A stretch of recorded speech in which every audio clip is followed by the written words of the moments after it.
The Clyde Beatty Show.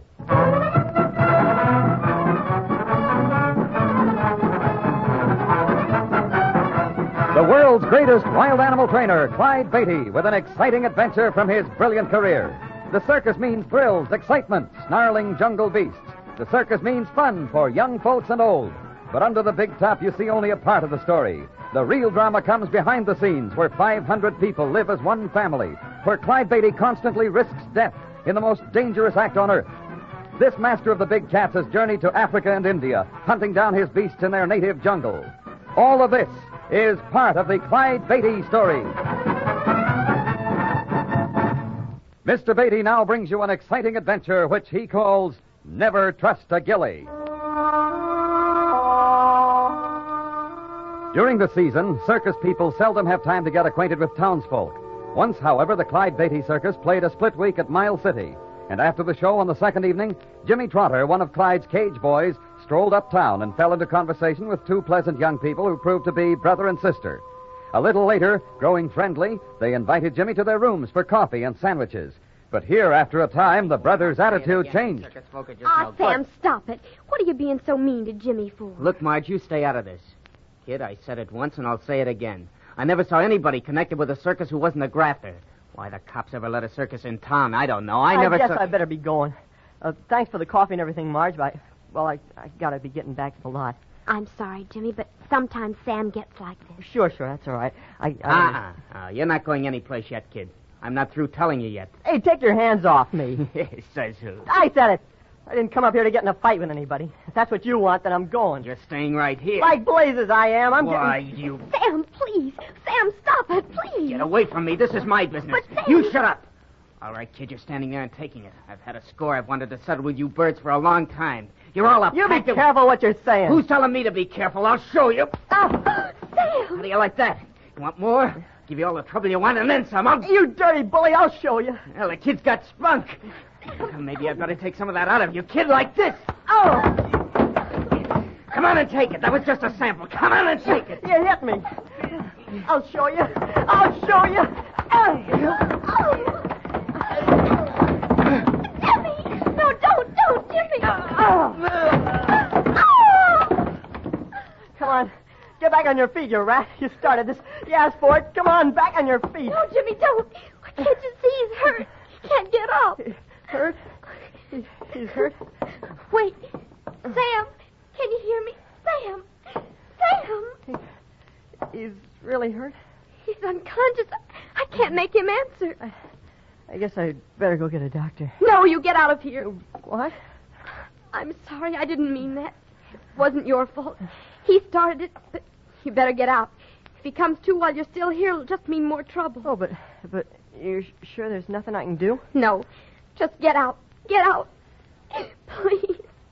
Just get out and leave him to me.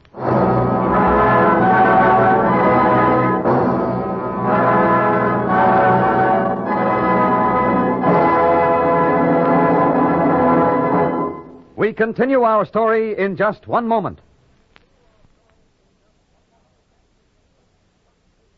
Now, back to the exciting Clyde Beatty adventure called Never Trust a Gilly.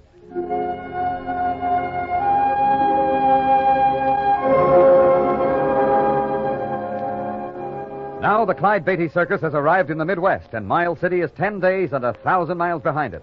At the present moment, the circus is running through its afternoon performance for the benefit of a county seat town in Illinois. Clyde is just finishing his thrilling performance in the big cage. And a moment later, when he leaves the arena, he finds Jimmy Trotter waiting for him near the performer's exit. Mr. Beatty. Oh, hello, Jimmy. You wanted to see me? Yes, sir. I'd like to talk to you if I could, Mr. Beatty. All right, go right ahead. I'd like to talk to you in private if I could. Oh, it's like that, is it? All right, come along. Oh, those cats really gave me a time just now. I got to cool off and get some fresh clothes. We can talk in the trailer. Oh, thanks, Mr. Beatty.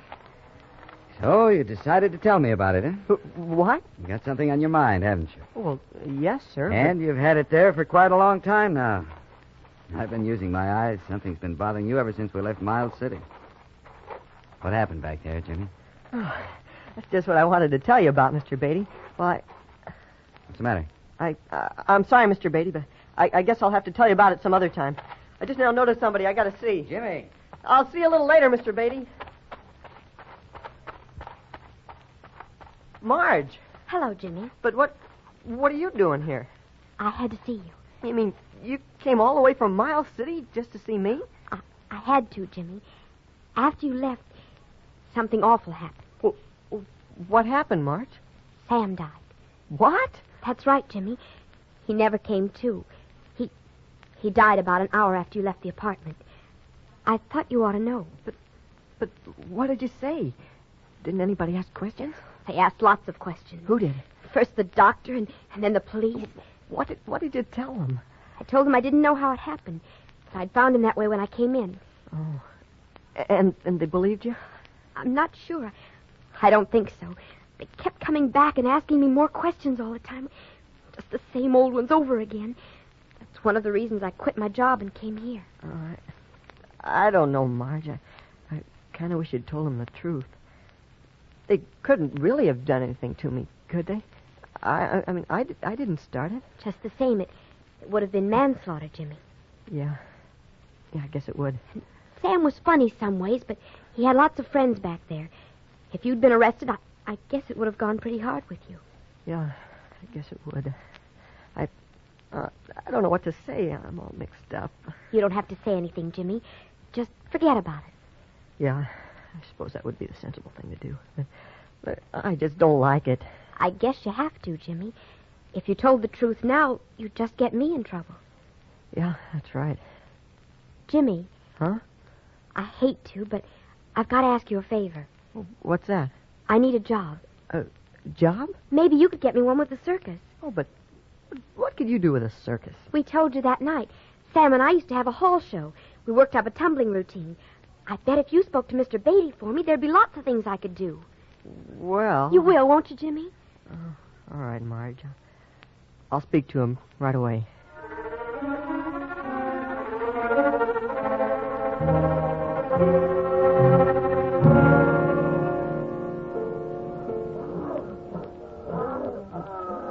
Anything more you want me for now, Mr. Beatty? No, you can run along if you want to, Jimmy. Wait a minute. Come back here. Yes?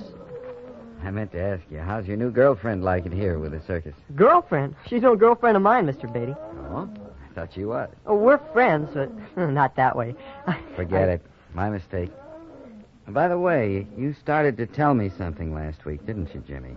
Wasn't it about something that happened in Miles City? Still want to tell me about it?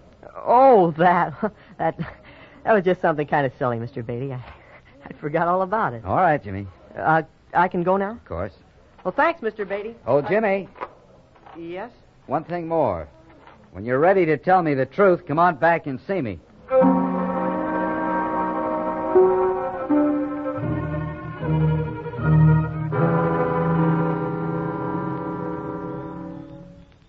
Jimmy, you're sure Mr. Beatty suspects something? Oh, I know he does. Today he practically said so. Then we've got to leave here. What? You mean leave the circus? Of course, it's the only thing we can do. You know how Mr. Beatty is. When he wants to find something out, he finds it out. And you like him too well. I bet if he really asked you, you'd tell him just about anything he wanted to know. Oh, but he's been swell to me, Marge. I sure can't he's just... been swell to you. But swell enough for the electric chair? What? What if you had to stand trial for killing my brother and they claimed it wasn't an accident? Oh, they couldn't. Yes, they could. You know how they always try to make it look as bad as they can. That's just what they would do. Oh, but leaving the circus... Well, this is all I want to do, Marge. You mean it's all you know? There's other things and ways of leaving this outfit with money in our pockets. Huh? Get smart, Jimmy. Don't be a dope all your life. I saw this coming and I've got things figured. What things? What do you mean? I mean the ticket wagons. What? I'm talking about tomorrow's town, tomorrow night, and the ticket wagons. Jimmy, what would happen if somebody, me for instance, tossed a monkey wrench in the generator tomorrow night? Well, the show would go dark, of course. That's right. The whole lot would go dark. And who's to see what happens at the ticket wagons? I don't get it, Marge. I don't know what you're talking about. Yes, you do. Don't kid yourself, Jimmy. And don't try to kid me.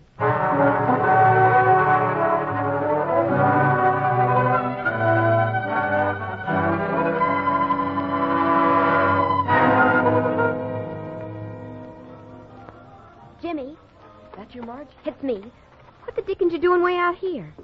I came out here to think things over. A swell place for it. And a swell time for it. You realize it's just about time for the spec to start? We gotta get moving. Moving? What for? You know what I mean. Look here. You get on down to the ticket wagons. I'm going over by the generator. I'll give you exactly 2 minutes. Then the lights are going out. What? What's that you got in your hand? A monkey wrench. What about it? You're serious about this, Marge. You'd really put the generator out of commission? What do you think? Oh, you can't do it. You'd never get away with it. Not if you go sniveling around like this, I won't. But you aren't.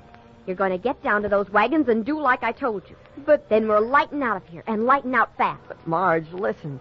Oh, I've been thinking it over. I can't do it. Fact is, I never figured on doing it. You trying to cross me? Oh, no, Marge, no. Oh, Marge, I just don't know how to figure things. You've been swell to me. Not telling the police about what I did to your brother and everything. But Mr. Beatty's been swell to me, too. He's done a lot more for me than you have. And this is crooked. I can't go through with this, and I won't, Marge. You can tell the cops about me if you want, but I won't go through with it. I won't tell the cops, Jimmy. Not just now, anyhow. Gee, thanks, Marge. I'll handle this myself.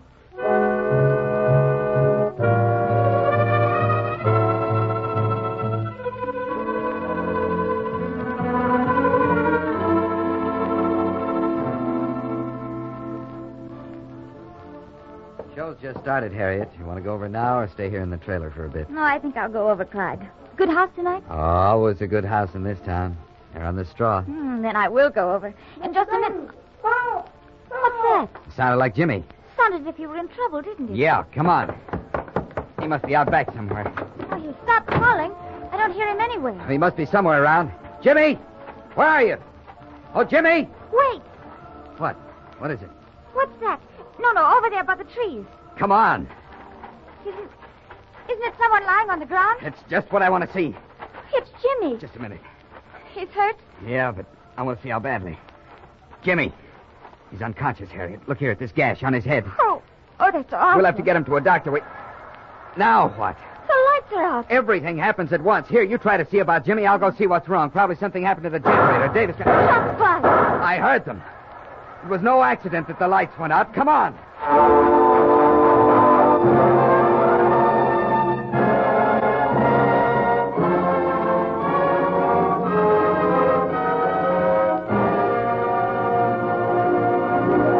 We continue our story in just a moment.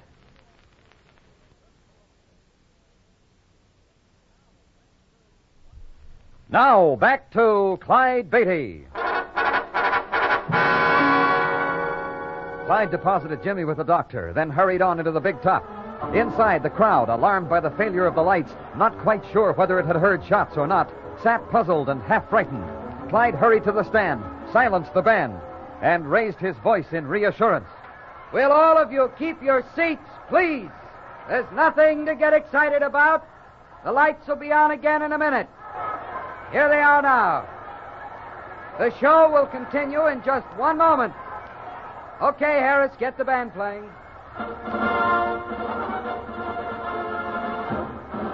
Mr. Beatty! Mr. Beatty!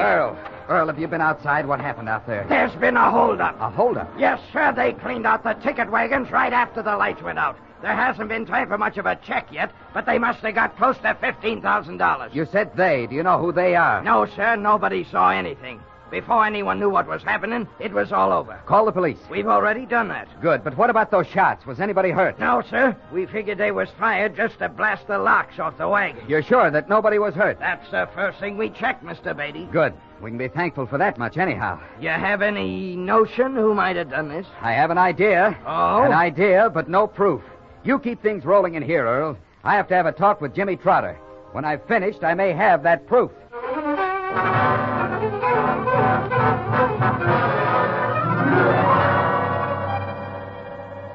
Mr. Beatty. Don't sit up, Jimmy. I have to ask you a few more questions, but I want to make this just as easy on you as I can.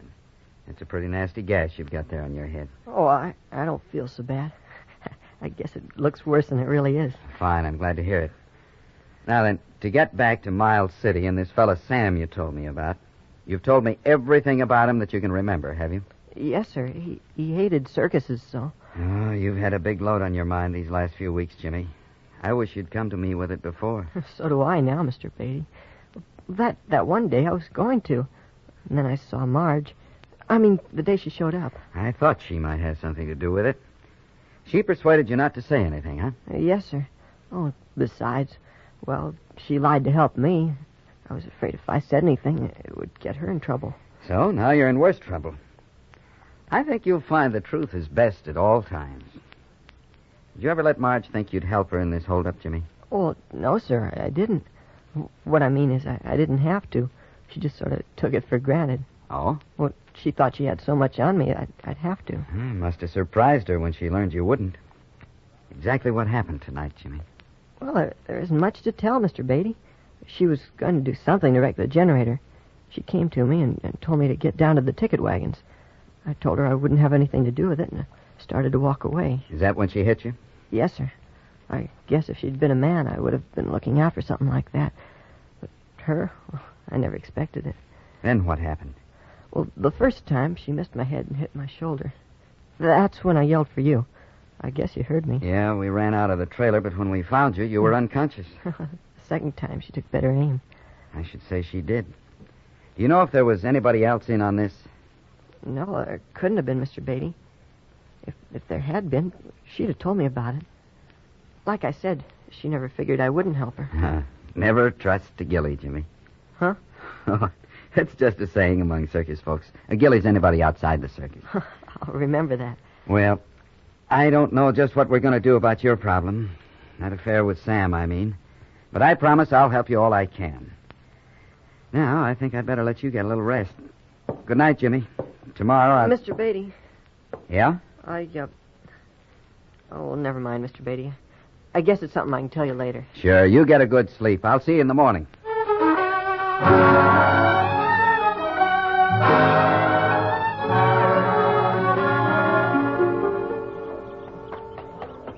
Mr. Beatty? Oh, good morning. You're, Inspector Barker, Police Department. Oh, yes, I met you last night, but so many things were happening all at once I didn't remember. I'd like to question the Trotter boy. Oh, yes. We're particularly interested in getting a good description of the girl in this case. Well, her name's Marjorie Elliott. Right. I can see the boy now, can I? Well, I haven't been in to see him yet this morning. My wife went over. I imagine he's well enough. Oh, here she is now. Hello, Harriet. Good morning. You've met Inspector Barker, haven't you? Oh, yes, of course. Good morning, Inspector. How are you? Fine, thank you. Your husband's told me you've been to see the boy. How is he? I don't know. What? I'm afraid I have an unpleasant surprise for you, Inspector. You too, Clyde. Jimmy isn't here. What? Isn't? Why, that can't be true, Harriet. He has to be here. Did you look around the lot for him? All over the lot. No one's seen him at all, which means he must have left early. Most likely before dawn. Oh, this is too bad. That kid is up to something. But what? He started to tell me something last night, and then he stopped. Yeah, that's it. He was planning to leave even then. But why? That's what I'd like to know. If he's just running away, I'll be very disappointed. But, Inspector... Yes? I think I can give you the description you want. Of this girl, Marjorie Elliott? No, not of her, but a man. Get your pencil out, Inspector. I'll tell you what I know.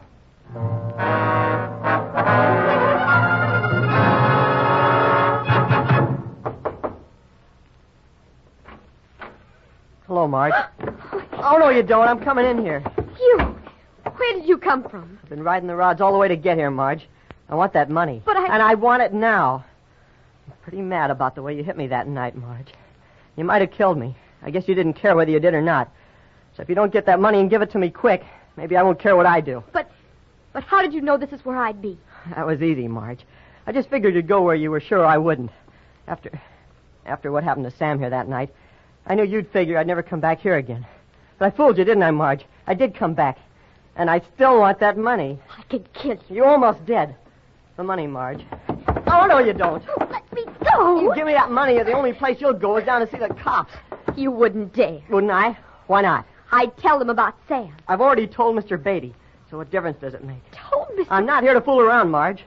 If you tell me where that money is, or the cops get it out of you. Well, which is it going to be?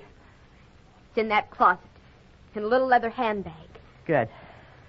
You stand right there and don't try any funny business, or you'll be mighty sorry you did. This the closet? It's in the back, under that black coat. This it? That's it. All right, kid, drop that. Sam! Get your hands up. Sam, you're alive. I thought... Marge, you told me... Sam, watch out! He's throwing the bag! He's unconscious. You knocked him out. For the second time. And you told me I'd killed him. Lucky for you, you didn't, young man. Huh? Oh, who are you? Inspector Barker. I followed Sam out here. You're Jimmy Trotter, aren't you? Yes, sir, but... Well, you'd better get your things together, Jimmy. Mr. Beatty wants you back at the circus.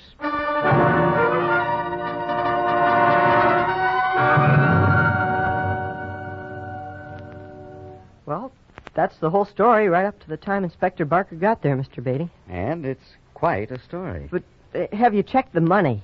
Was it all there? Yes, Jimmy. Except for the little they'd spent, all of it. You have nothing to worry about on that score. Then I'd like to know something. Oh?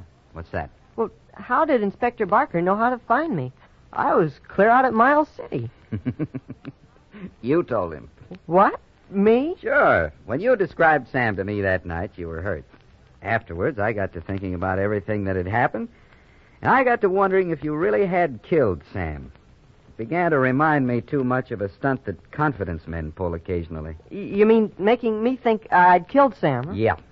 And, of course, Marge had you in her power, or thought she had. I guess you gave her quite a surprise on that score. But even so, that doesn't explain how... How Inspector Barker found you? Oh, yes, sir. Well, I got to thinking that if Sam was alive, he must have helped Marge on that holdup. For we knew, of course, that she must have had help, even if you didn't think so. Yeah, I got to thinking about that afterwards. How could she be over at the generator and at the ticket wagons at the same time? Right. But she couldn't tell you Sam was in on it with her, because if you knew he was alive, she'd no longer have a hold on you. So, I set the inspector after Sam. Huh? Of course. He was supposed to be dead, so no one would be looking for him, and he wouldn't have to make any particular effort to hide after the holdup. Inspector Barker, he picked him up. Right. And followed him to Miles City. But, Jimmy. Yes, Mr. Beatty? Barker tells me you knocked Sam out with that bag of money when you knew Sam was holding a gun. How'd you get the nerve to do that? Well, at first I didn't have the nerve, Mr. Beatty. No? And then I thought of the way you face those cats every day. And I thought, who's Sam that I should be scared of him? So I threw the bag. Jimmy, I'm proud of you. You're going to make a wild animal trainer yet.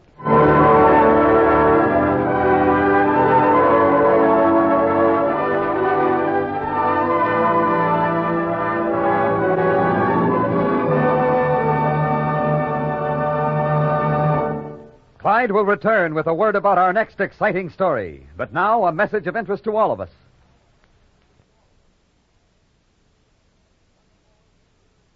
Once more, here is the star of our show, Clyde Beatty, with a few words about his next thrilling adventure.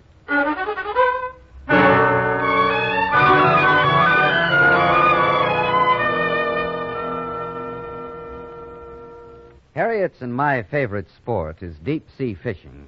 And going to various West Indian islands on several occasions to fish, we heard talk of zombies, said to be the walking dead. We even met American and European travelers who claimed they'd seen them.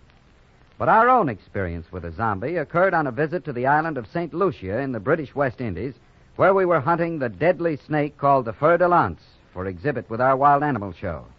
How we met the zombie and the happenings of the strange and dangerous hours that followed is the story I want to tell you next week.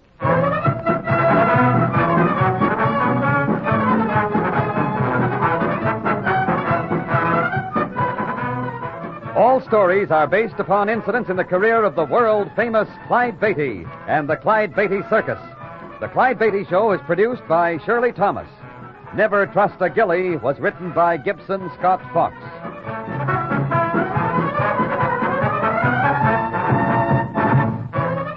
All names used were fictional, and any resemblance to persons living or dead is purely coincidental.